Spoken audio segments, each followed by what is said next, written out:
स्वस्थ भारत के आज के अंक में आप सभी का बहुत बहुत स्वागत है। नमस्कार। आज के कार्यक्रम के माध्यम से हम आपको जानकारी देने जा रहे हैं कैंसर के बारे में।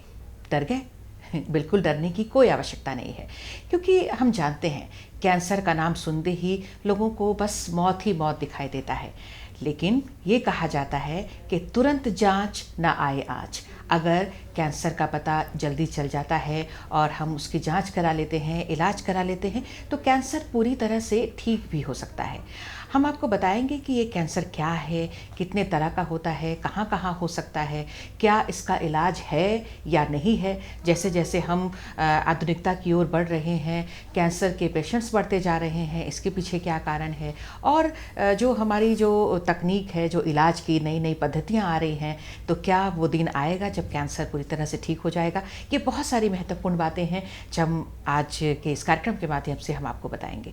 आपको ये जानकारी दे दें कि आज विशेषज्ञ के रूप में हमारे साथ हैं डॉक्टर अमर प्रेम, जो कि कैंसर सर्जन हैं। और सर, आपका बहुत बहुत स्वागत करते हैं हम आप हमारे कार्यक्रम में। बहुत बहुत नमस्कार। नमस्कार मैडम, और मैं अपने दर्शकों को भी अपनी तरफ से नमस्कार बोलना चाहूँगा। नमस्कार। और दर्शकों को ये भी बता दें कि हमारे जो डॉक्टर साहब हैं ये TMS से हाल ही में यहाँ पहुँचे हैं और अभी झारखंड कैंसर सेंटर में पदस्थापित हैं, वहाँ कार्यरत हैं। तो सर, सबसे पहले लोगों को आप ये बताएं कि ये कैंसर क्या है। कैंसर एक वह बीमारी है जिसमें हमारे बॉडी के नॉर्मल सेल्स, हमारी जनरल बॉडी में सेल्स एक जगह मिल करके टिश्यूज बनाते हैं, फिर वह ऑर्गन बनाते हैं, ऑर्गन सिस्टम्स बनाते हैं। जो हमारे बॉडी के नॉर्मल सेल्स एक सर्टेन प्रिंसिपल्स फॉलो करते हैं, कैसे उनको मल्टीप्लाई करना है, कहाँ पे रुकना है, कैसे इंस्ट्रक्शंस फॉलो करने हैं। ये बहुत ही कॉम्प्लेक्स स्ट्रक्चर बन करके हमारी बॉडी बनती है।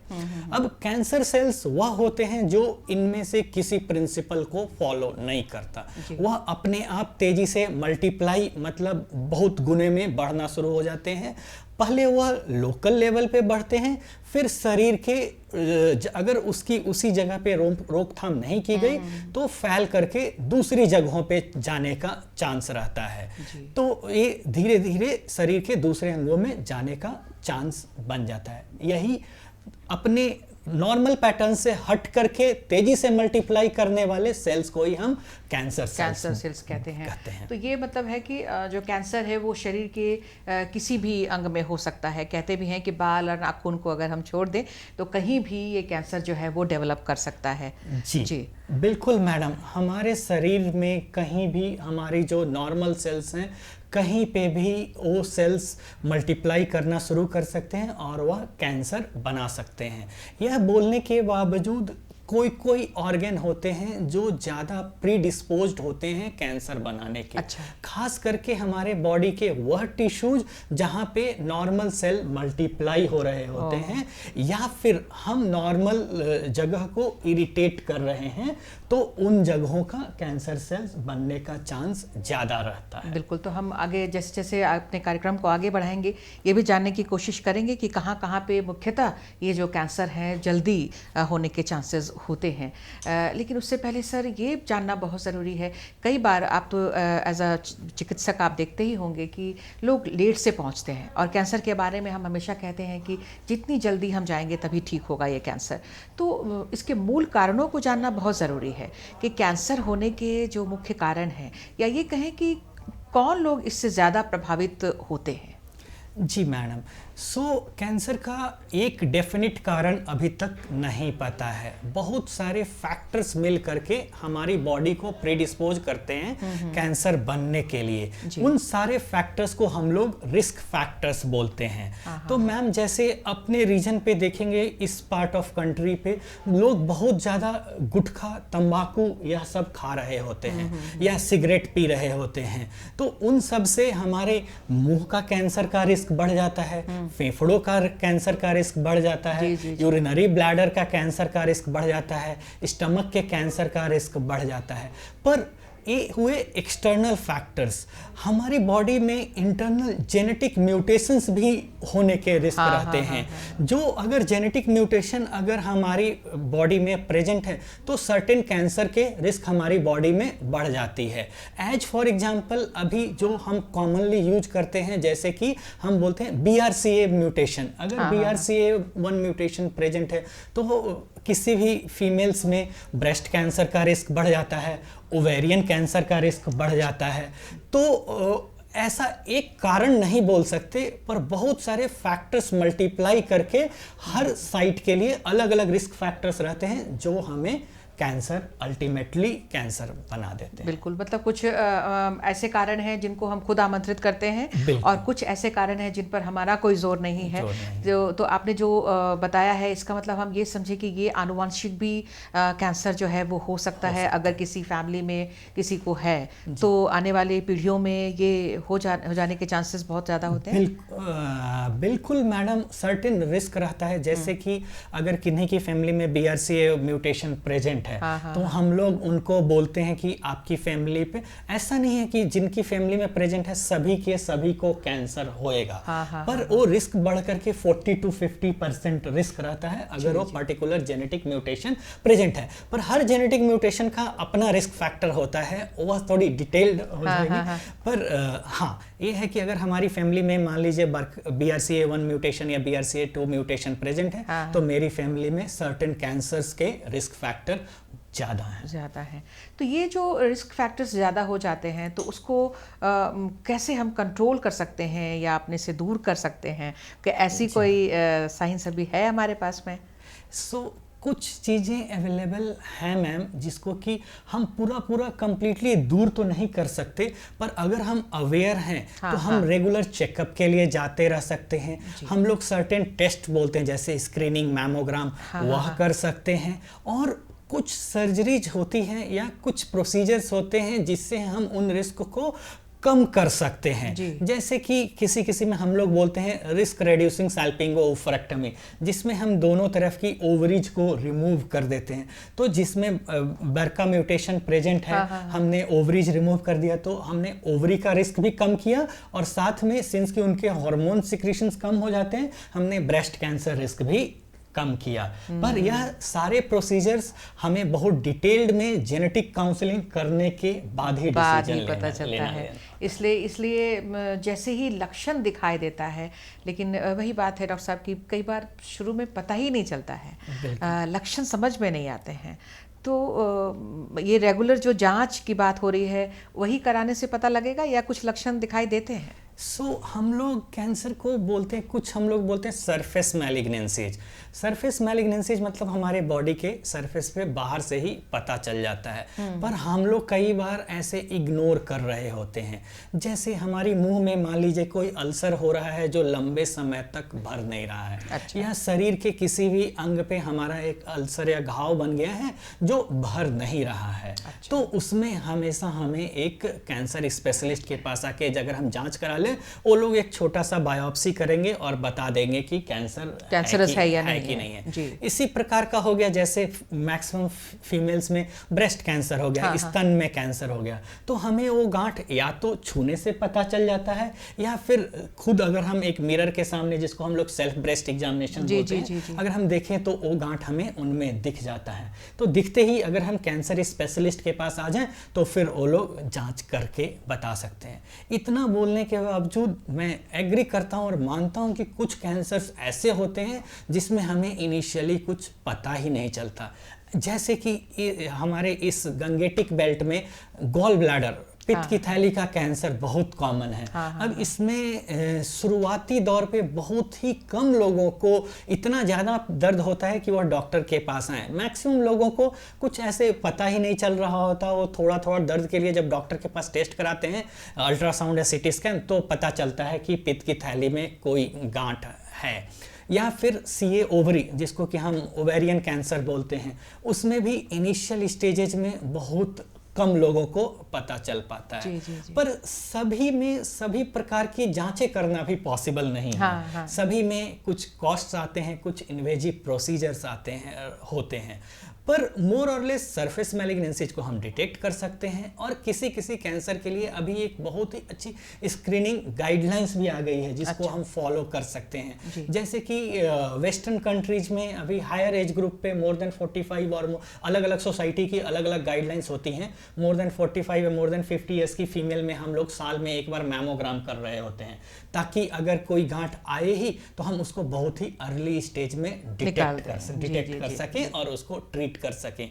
तो यह हर जगह का कौन सा कैंसर बहुत कॉमन है उसके अनुसार किया जाता है। बिल्कुल। जैसे अगर सर्विक्स के लिए तो हम लोग पैप स्मीयर स्क्रीनिंग कर रहे होते हैं, जो अपने देश में भी चल रहा है। या फिर जिस जगह पे स्टमक कैंसर कॉमन है वहाँ पे हम लोग एक स्क्रीनिंग एंडोस्कोपी कर रहे होते हैं। जी। तो यह सभी साइट्स के लिए अलग अलग अवेलेबल होता है। पर यह किस रीजन पे कौन सा कैंसर ज़्यादा कॉमन है और हम अर्ली डिटेक्ट करके उसको ट्रीट कर पा रहे हैं, इस बेसिस पे हम लोग डिसाइड करते हैं। बिल्कुल। तो ये लोगों को बताना बहुत ज़रूरी है। ये तो आपने बताया कि हर ऑर्गन के लिए अलग अलग तरह की जांच मौजूद है और उसके ज़रिए पता लगाया जा सकता है कि किस तरह का कैंसर है, कहाँ पर कैंसर है, किस स्टेज का कैंसर है, और उसके मुताबिक ये इलाज फिर होता है।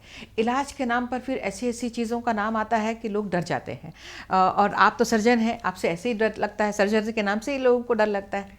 तो ये दवाओं के द्वारा ठीक हो सकती है या ये कैंसर चाहे कहीं की भी हो, या फिर सर्जरी की बात करें तो सर्जरी की कब आवश्यकता पड़ती है?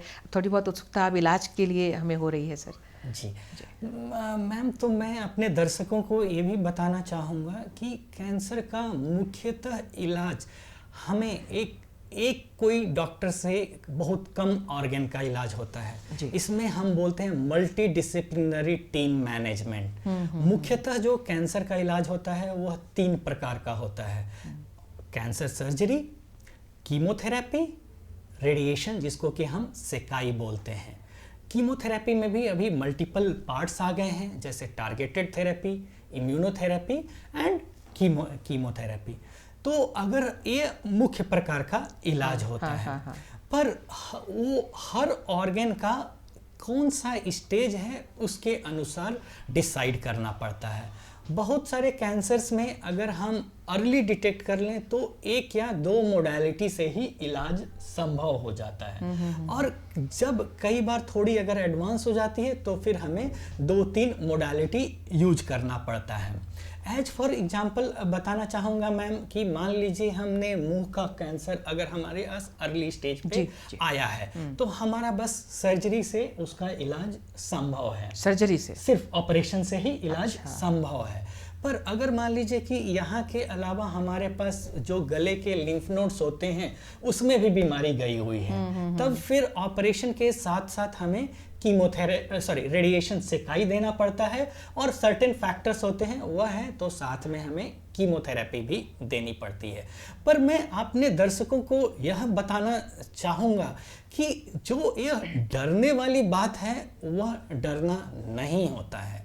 क्योंकि पहले ऐसा होता था कि हम जब कैंसर का नाम सुनते थे हम ऐसे डर जाते थे क्योंकि इलाज संभव नहीं है। नहीं, अभी बहुत सारे ऐसे कैंसर्स हैं जिसमें कि मोर देन 90% लोग आराम से लंबे समय तक जीवित रह सकते हैं। और सिर्फ जीवित ही नहीं रह सकते हैं, अच्छे क्वालिटी ऑफ लाइफ के साथ जीवित रह सकते हैं। मैं अपने दर्शकों को बताना चाहूँगा कि जैसे अभी हमारी जो फीमेल्स होती हैं उनमें most common cancer breast cancer, breast या यूट्रस का कैंसर मिलता है। अगर मान लीजिए कि हमें ब्रेस्ट कैंसर मिलता है तो हमारे स्त्री फीमेल्स को लगता है कि नहीं ये तो कॉस्मेटिकली बहुत खराब हो जाएगा।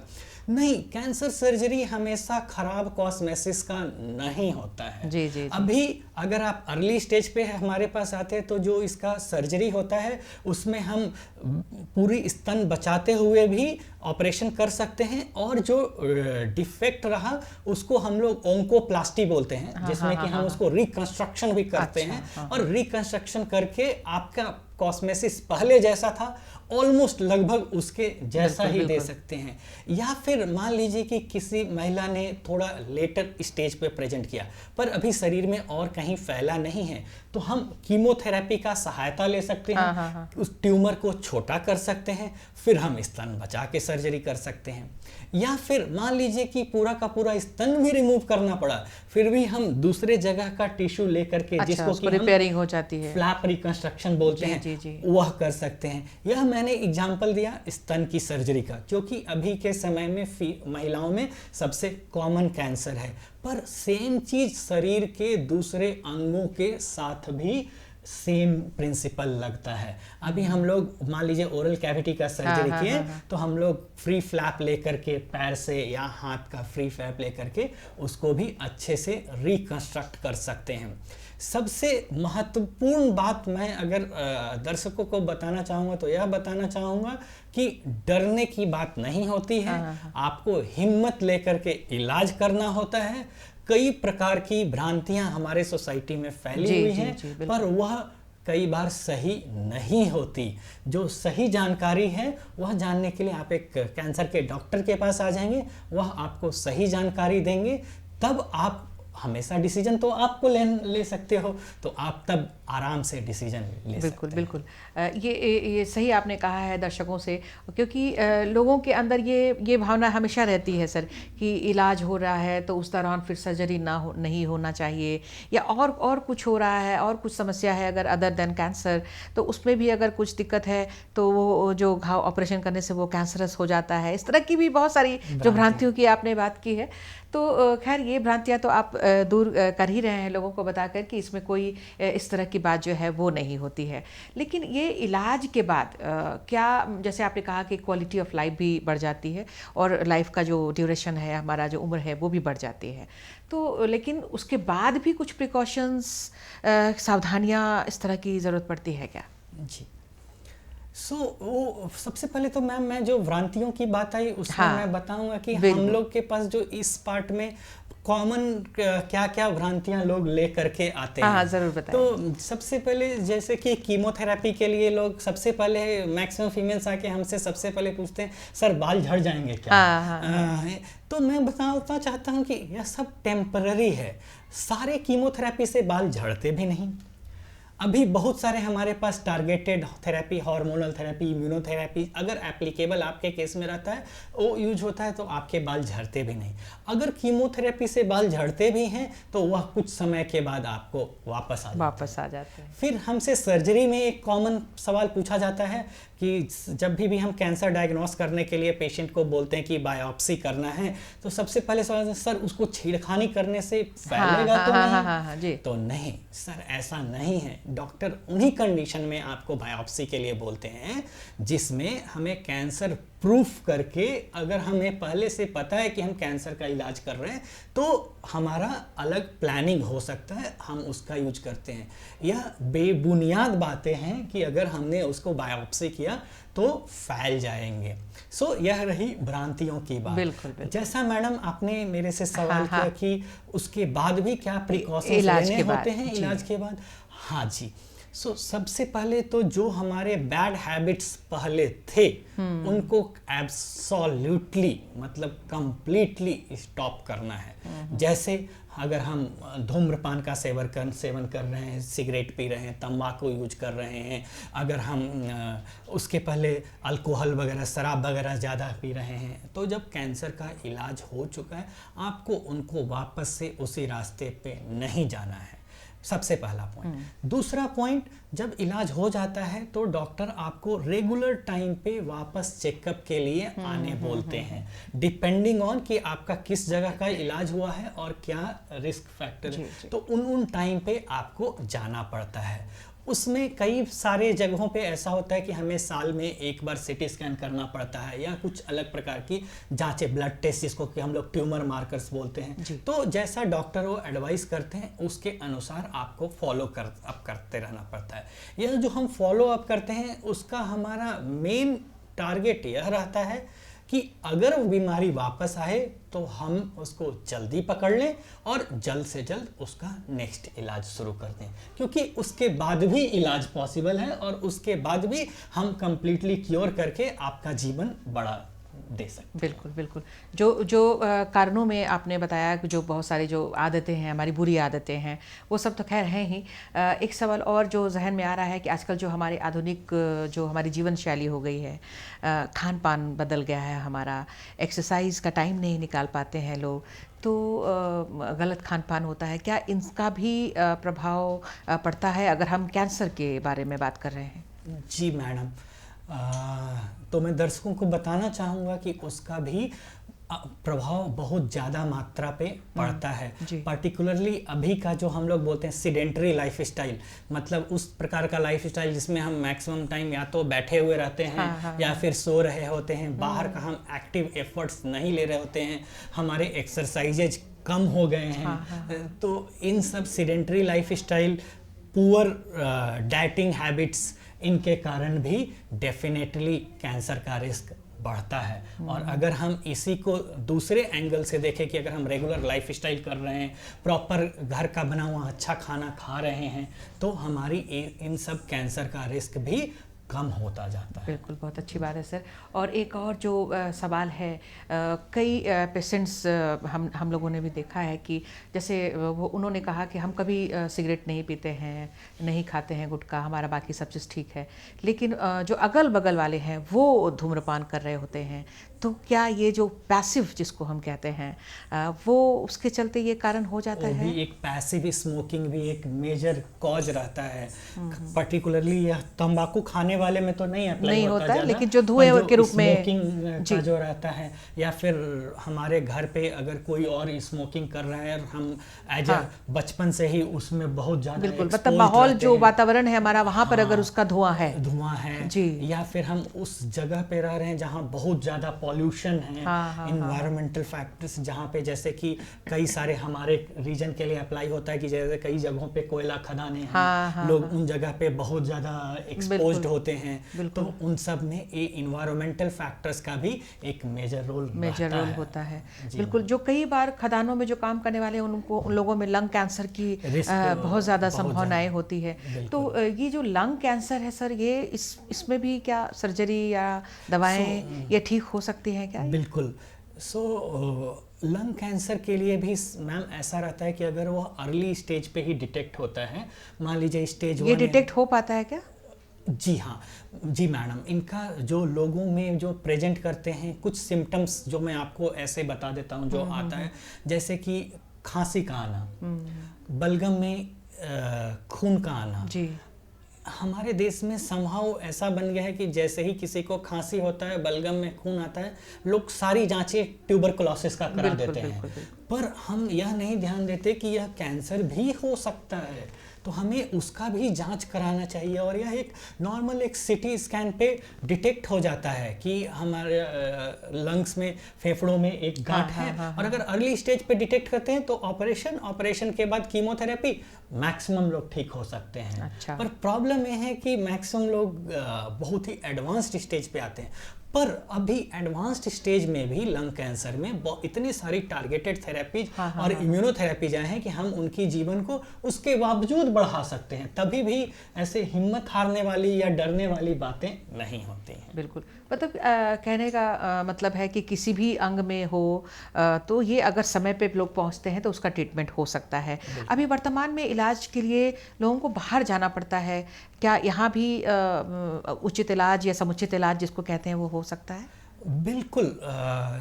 मैं अपने दर्शकों को, जो रांची झारखंड के दर्शक रहेंगे, तो मैं यह बताना चाहूँगा कि जो इलाजें बाहर पॉसिबल हैं, ऑलमोस्ट सारी इलाज यहाँ पे भी रांची में भी पॉसिबल है। जो जितने भी प्रकार के कीमोथेरेपी, टारगेटेड थेरेपी, इम्यूनोथेरेपी बाहर पे अवेलेबल होते हैं, बाहर मतलब not only in India, world wide भी जहाँ भी अवेलेबल है वो यहाँ पे अवेलेबल है। अगर मैं जैसे सर्जन हूँ, अगर सर्जरी की बातें करें तो ओपन, मतलब जो हम ओपन करके सर्जरी करते हैं, सारी सर्जरी प्लस जो कैंसर का सर्जरी हम लोग दूरबीन लैप्रोस्कोपी द्वारा करते हैं, वो भी सारी चीज़ें यहाँ पे अवेलेबल हैं। अभी एक नया डेवलपमेंट जैसे कि ओवेरियन कैंसर या पेरिटोनियल सरफेस हम लोग बोलते हैं, उसके कैंसर के लिए हम लोग पेट के अंदर ही कीमोथेरेपी को गर्म करके बोलते हैं, हाईपेक थेरेपी बोलते हैं, हमने रांची में वह भी स्टार्ट कर दिया है। सो हमेशा बाहर जाने की जरूरत नहीं है। अगर मैं 100 कैंसर बोलूं तो उसमें से 98 का इलाज यहाँ पे बिल्कुल संभव है, वर्ल्ड वाइड स्टैंडर्ड है उसके अनुसार हम वो यहाँ मौजूद है। ये बहुत अच्छी बात है सर। तो अब सर 1 मिनट का ही समय हमारे पास रह गया है, कुछ संदेश अगर आप देना चाहें तो। जी, मैं अपने दर्शकों को एक मेजर संदेश देना चाहूँगा, यह कि अगर आपको कैंसर डिटेक्ट होता है तो डरे नहीं, हम उनका इलाज कर सकते हैं। आप जल्द से जल्द अपने कैंसर विशेषज्ञ के पास जाएं। पर साथ में मैं यह भी बोलूँगा कि जैसे ही आपको कुछ भी एबनॉर्मल लगता है तो तुरंत डॉक्टर के पास जाएं, क्योंकि अगर हम अर्ली स्टेज में कैंसर डिटेक्ट करते हैं तो हम उसको क्योर कर सकते हैं। मैं टाटा हॉस्पिटल मुंबई से ट्रेंड हूँ, हमारा वहाँ एक टैगलाइन होता था, cancer is curable if detected early. अगर हम अर्ली स्टेज पे डिटेक्ट कर लें तो कैंसर को जड़ से हटा सकते हैं।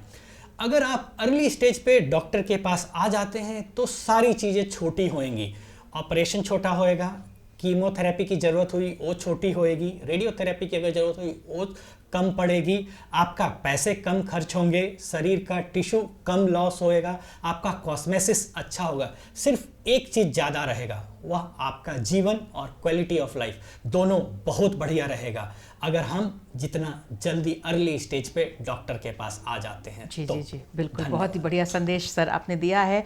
बहुत ही अच्छी महत्वपूर्ण जानकारियाँ आपके माध्यम से लोगों को मिली हैं, लोगों को इसका लाभ ज़रूर मिलेगा। तो सर आप यहाँ आए, अपना महत्वपूर्ण समय दिया है, जानकारियाँ दी हैं, आपका बहुत बहुत धन्यवाद, नमस्कार। और आप सभी दर्शकों को भी बहुत बहुत धन्यवाद, नमस्कार। नमस्कार।